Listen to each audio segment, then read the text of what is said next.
Oke, malam Kak Natia. Selamat malam teman-teman semua. Sebelum kita mulai sesi malam ini, mari kita berdoa bersama. Um, oke, terima kasih. Dalam nama Bapa, Putra, dan Roh Kudus. Amin.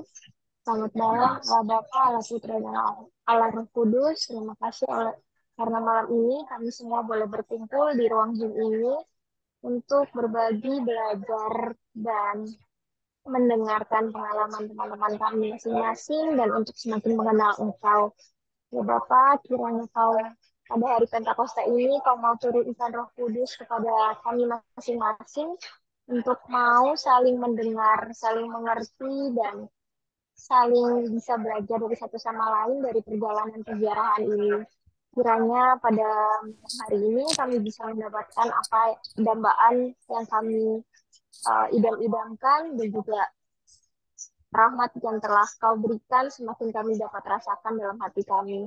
Terima kasih Bapak sekali lagi untuk kesempatan yang boleh kau berikan sehingga kami boleh berkumpul dan semoga hati kami semakin terbuka dan semakin bisa merasakan kehadiran-Mu melalui Roh Kudus, melalui teman-teman kami pada malam hari ini. Amin. Dalam Bapa, Putra, dan Kudus. Amin. Terima kasih Konita untuk doa pembukanya. Ke pemaparan Pungta, eh, Romo Marwan hendak menyampaikan beberapa pesan buat kita semua. Silahkan Romo Marwan. Ya, sedikit ini berkaitan dengan bagaimana kita membagikan pengalaman, khususnya di dalam WA Group ya. Jadi dalam kami Narkon Inigo ini memang seluruh peserta itu diundang untuk membagikan pengalamannya ya, membagikan pengalamannya lewat grup kita.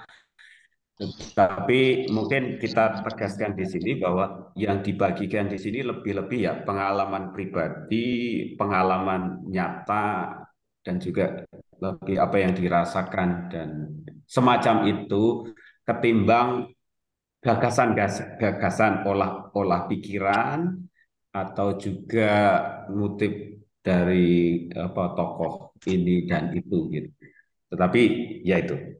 Ini supaya kita memang bisa belajar lebih belajar satu sama lain dan juga bisa juga membantu yang lain untuk masuk dalam pokok permenungan kita. Jadi yang dibagikan itu lebih ya pengalaman konkret nyata ketimbang ide-ide gagasan bertanya ini dan itu, tetapi lebih apa pengalaman konkret yang ku alami atau ingatan yang muncul, tapi dari situ insight-nya apa yang ku rasakan.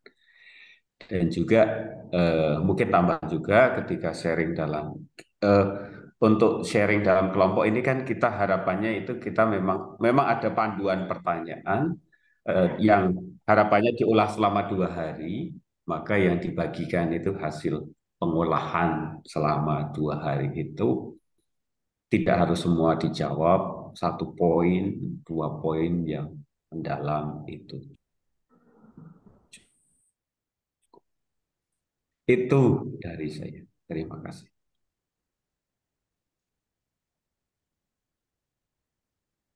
Terima kasih Romo. Mengingatkan teman-teman bisa membagikan apa yang didapat dalam percakapan rohani dalam breakout room tadi melalui kolom chat ya. Bisa bisa di-sharingkan melalui kolom chat. Sebelum masuk ke pemaparan pungta keempat, saya mau memperkenalkan nih pembawa pungtanya. Yang akan bawakan pungta keempat pada malam hari ini adalah Frater Patrick Yoga, seorang seminaris calon imam diosesan Keuskupan Purwokerto. Pada tahun 2021 lulus dari Universitas Urbaniana Roma dan menyelesaikan formasio sebagai calon imam di Collegio Urbano Roma. Dari Desember 2021 menjalani tugas pastoral di Paroki Santo Antonius Banjarnegara. Terlibat dalam beberapa kegiatan latihan rohani pemula sejak November 2021 sebagai peserta dan menjadi fasilitator latihan rohani pemula pada season 7 dan 9. Sekarang mari kita mendengarkan pemaparan Pungta 4 yang akan dibawakan oleh Frater Patrick. Silahkan, Frater. Masih Terima kasih, Manovia. Apakah suara saya terdengar jelas? Terdengar. dengar. Baik, Romo dan teman-teman semua, selamat malam. Pada kesempatan kali ini, saya akan memberikan apa yang saya dapatkan dari membaca juga belajar tentang materi Pungta yang keempat ini, diambil dari bahan atau katekese Paus Fransiskus untuk pada audiensi umum tentang desolasi. Saya memberi judul desolasi, tetapi ketika teman-teman mungkin membaca materi yang untuk bahasa Indonesia, sering disebut kehancuran. Tapi saya lebih suka dengan uh, menggunakan kata desolasi.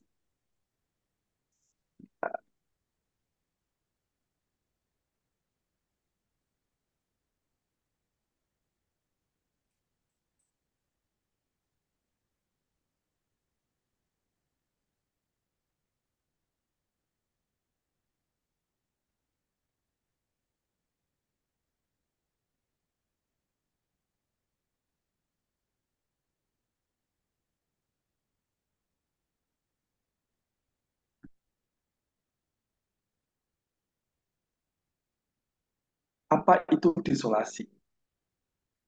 Dalam latihan rohani Santo Ignatius nomor 317 dijelaskan desolasi itu sebagai situasi kegelapan jiwa, ada gangguan di dalamnya, pergerakan ke hal-hal rendah dan duniawi, keresahan dari berbagai gejolak dan godaan, sebuah keadaan yang bergerak menuju kekurangan kepercayaan, tanpa harapan, tanpa cinta, atau ketika seseorang mendapati dirinya malas dalam segala hal, suam-suam kuku, sedih, dan seolah-olah terpisah dari pencipta dan Tuhannya.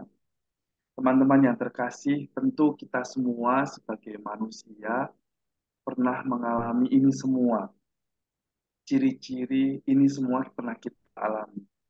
Dan mungkin kita belum mengenal, oh ketika saya malas, ketika saya tidak punya harapan itu ternyata saya sedang desolasi.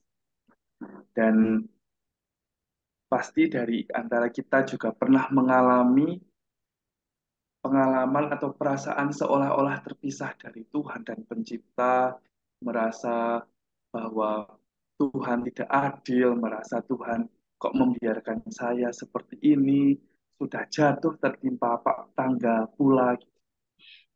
Rasa-rasanya ini menjadi bagian dari hidup kita setiap hari. Atau ya setidaknya kita pernah mengalami kejatuhan ini, mengalami kegelapan jiwa. Lalu bagaimana kondisi kita ketika desolasi itu? Kita cermati lebih rinci lebih dalam lagi. Merasa hancur bahwa ketika impian atau ekspektasi kita tidak terpenuhi, merasa hancur. Seolah-olah dunia runtuh. Merasa sendiri bahwa seringkali ketika kita mengalami desolasi itu kadang merasa bahwa orang lain meninggalkan kita, tidak ada orang yang memahami kita, sehingga ya merasa sendiri, tidak punya teman, tidak ada teman yang paham dengan situasi kita. Kita mau cerita, kadang juga orang lain merasa, alah itu biasa.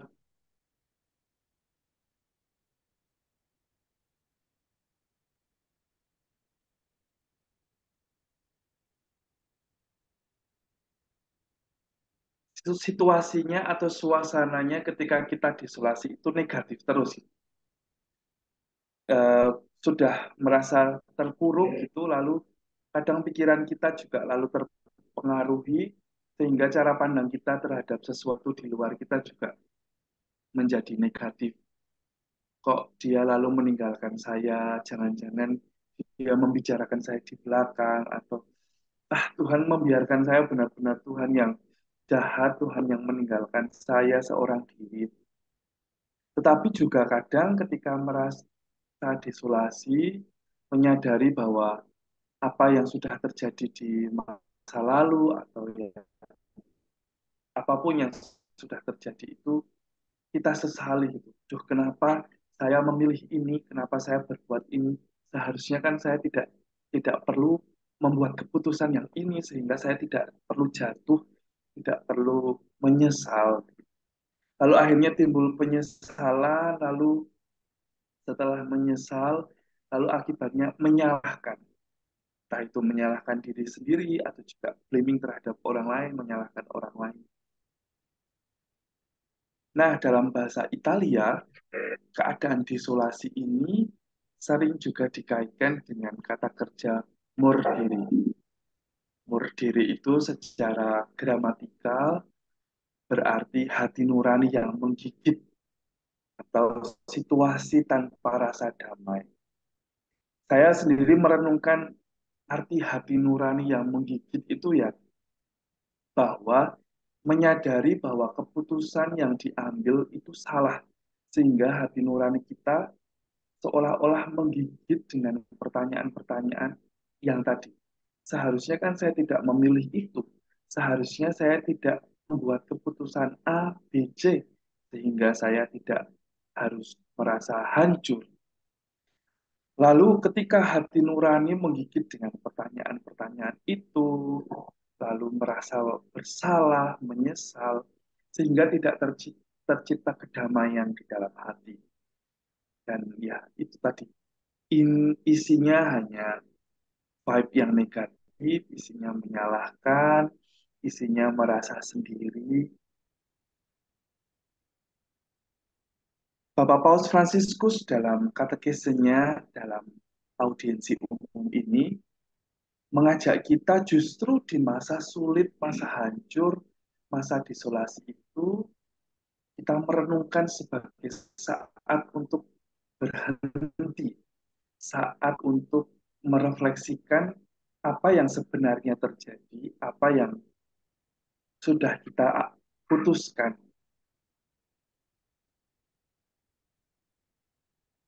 Dan saat-saat jatuh, saat-saat hancur itulah saat-saat yang sangat berahmat sebenarnya. Kalau kita mau menggali lebih dalam, mau berteman dengan situasi kejatuhan itu. Dalam katekesenya, Bapak Paus menjelaskan ada dua sisi desolasi. Yang pertama sisi yang negatif, di mana kita manusia secara wajar menghindari desolasi itu sendiri. Bagaimana pokoknya kita mengatur supaya jangan jatuh, jangan hancur. Dan rasa-rasanya desolasi itu sebagai monster gitu ya, takuti yang dihindari.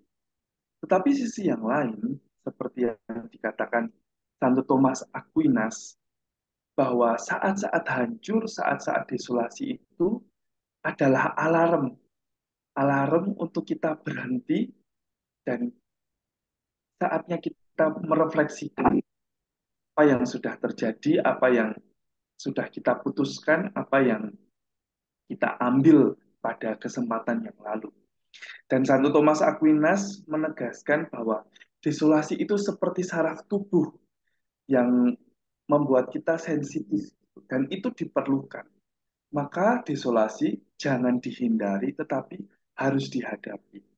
Karena kalau kita ketika merasa jatuh dan tidak sadar bahwa itu adalah situasi hancur, ini sudah menjadi alarm yang paling nyaring untuk hidup kita. Apakah benar kita masih berfungsi hati nuraninya, akal budinya, untuk menyadari bahwa saya sedang berada di situasi yang hancur, butuh semangat untuk bangkit lagi.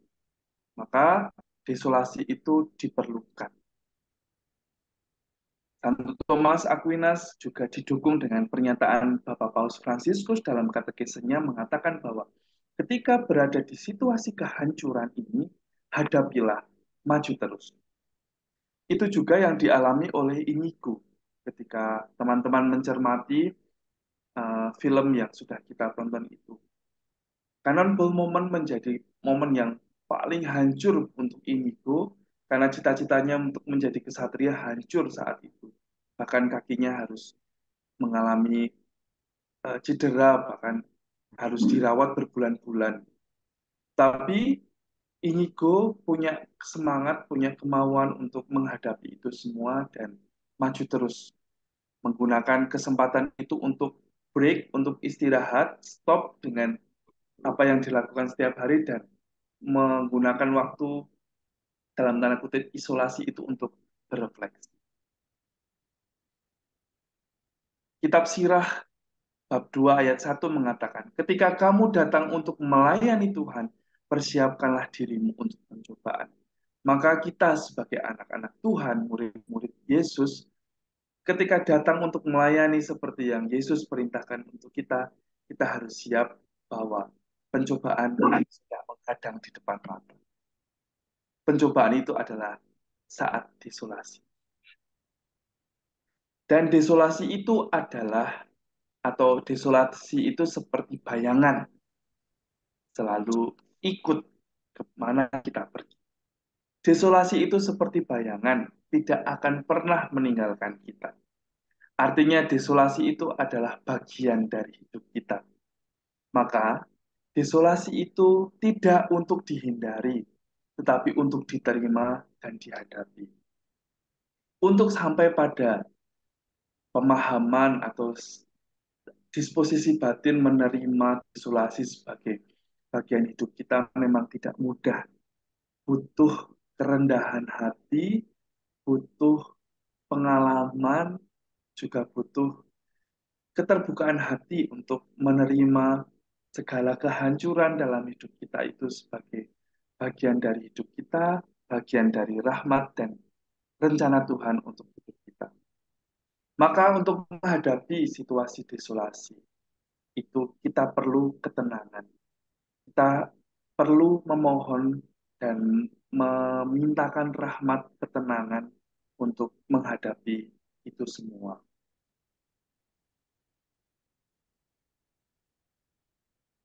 Paus Fransiskus dalam katekesenya menegaskan bahwa tidak ada cobaan yang lebih besar daripada tidak ada cobaan yang lebih besar yang Tuhan berikan melebihi kekuatan kita.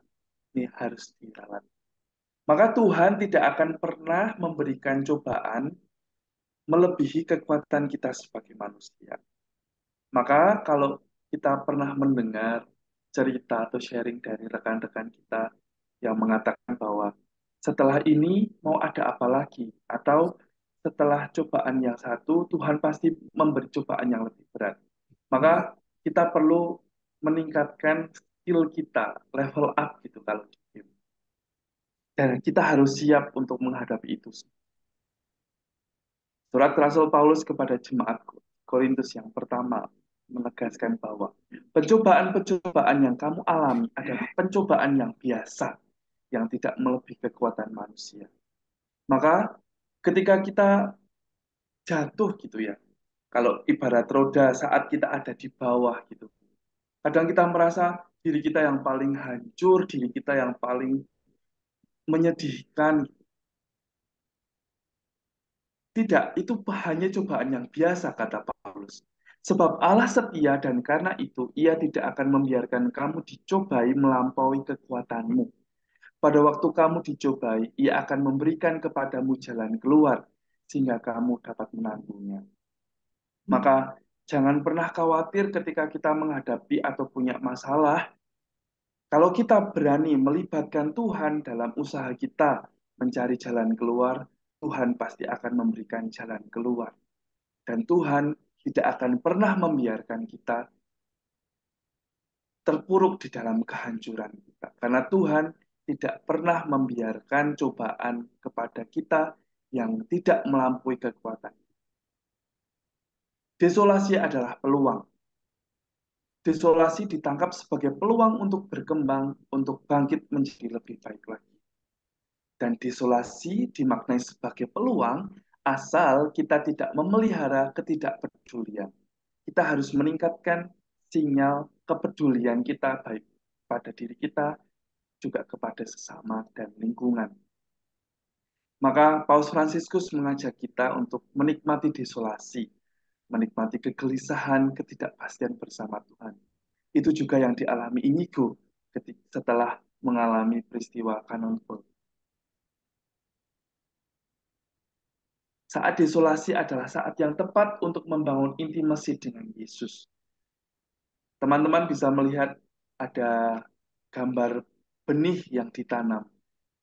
Biji supaya ditanam harus diuruk atau ditanam di dalam tanah. Setelah ditanam di dalam tanah, dia akan berkembang menjadi sebuah tanaman.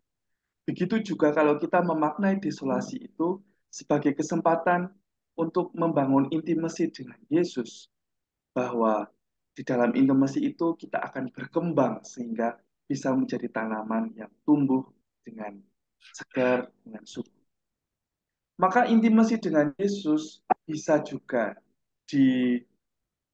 disampaikan dalam doa-doa kita seperti ini. Hai Jesus, how are you there? Itu menunjukkan keakraban, kedalaman, dan juga intimasi kita dengan Yesus. Maka isi doa kita jangan melulu soal tuntutan, permohonan, tapi bercakap-cakaplah dengan Yesus seperti seorang sahabat. Rekan-rekan yang terkasih dalam Kristus, maka sampai pada pokok-pokok renungan yang saya tawarkan untuk Anda semua. Kapan dan pada peristiwa apa aku mengalami masa-masa desolasi? Apa yang aku rasakan? Kenangkan lagi peristiwa-peristiwa jatuh mungkin kemarin atau mungkin hari ini, saat ini sedang mengalami masa-masa yang hancur. Rasakan kembali, coba nikmati pahitnya kehancuran itu. Dalam situasi desolasi, ada penyesalan yang muncul dalam hatiku. Lalu bagaimana selama ini aku mengolah rasa sesal atas peristiwa yang akhirnya membawa kita pada situasi jatuh. Saat desolasi adalah saat yang berahmat untuk dapat berubah dan berbuah. Lalu bagaimana selama ini aku memandang desolasi? Apakah sebisa mungkin aku menghindarinya? Atau aku menerima itu semua sebagai kenyataan dan bagian dari hidupku? Sudah di level mana kita menerima atau memandang desolasi itu? Lalu siapa atau apa yang membuat aku mudah jatuh dalam situasi desolasi itu? Siapa atau apa yang membuat aku tetap optimis dan percaya bahwa desolasi harus dihadapi dan pasti ada jalan keluar dari kesulitan hidup? Tak ingat lagi orang-orang yang mungkin setia menemani kita bahkan di saat hancur, atau kalaupun tidak ada orang yang menemani saat kita hancur, ingatlah diri Anda, diri teman-teman sendiri. Bagaimana kehidupan rohaniku saat mengalami desolasi?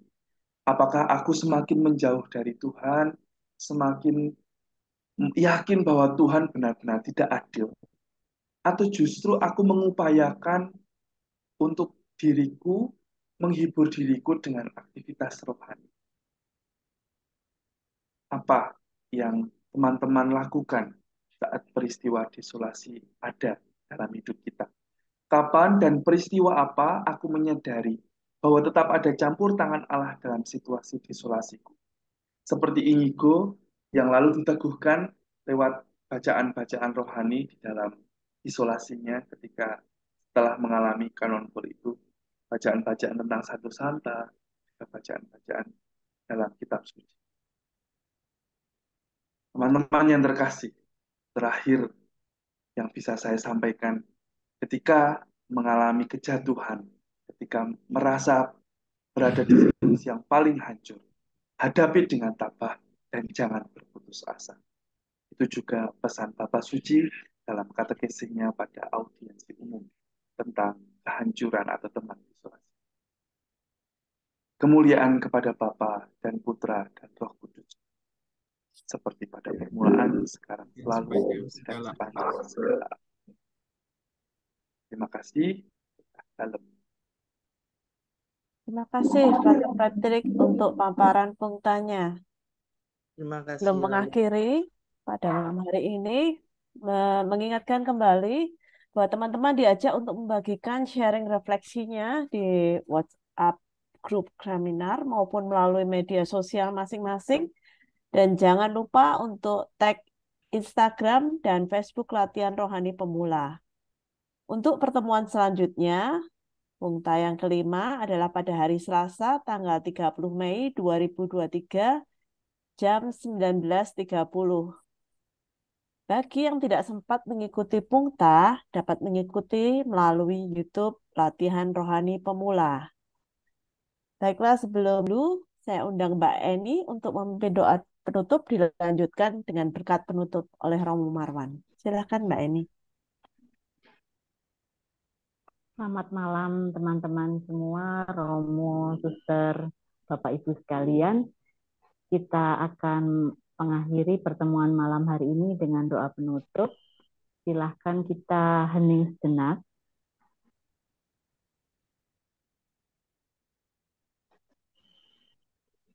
Demi nama Bapa, Putra, dan Roh Kudus. Amin.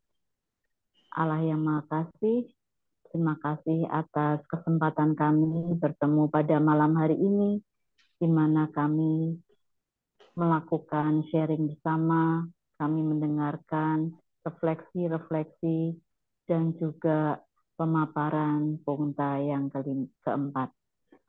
Ya Bapa, betapa kami sangat bersyukur atas karunia ini, di mana Roh Kudus turun pada hari Pentakosta yang begitu membuka mata hati kami, dapat mendengarkan, di mana kami dapat berbicara, di mana kami dapat saling berbagi. Nyalakanlah selalu api Roh Kudus dalam diri kami, sehingga kami dapat semakin maju dalam iman, kami dapat bersama menjalani salib kami masing-masing menuju sinar cahaya Yesus Kristus yang kami imani. Kami akan mengakhiri pertemuan malam hari ini, kami akan beristirahat. Semoga kami dapat beristirahat dengan baik dan esok dapat kembali beraktivitas seperti sedia kala. Mohon berkat dari Romo Marwan. Semoga Tuhan beserta kita. Allah yang Maha Kasih, Allah yang Maha Kasih yang telah mengundang kita untuk berjalan bersamanya, senantiasa melimpahkan berkat kepada kita dalam nama Bapa, Putra, dan Roh. Amin. Terima kasih. Makasih Romo.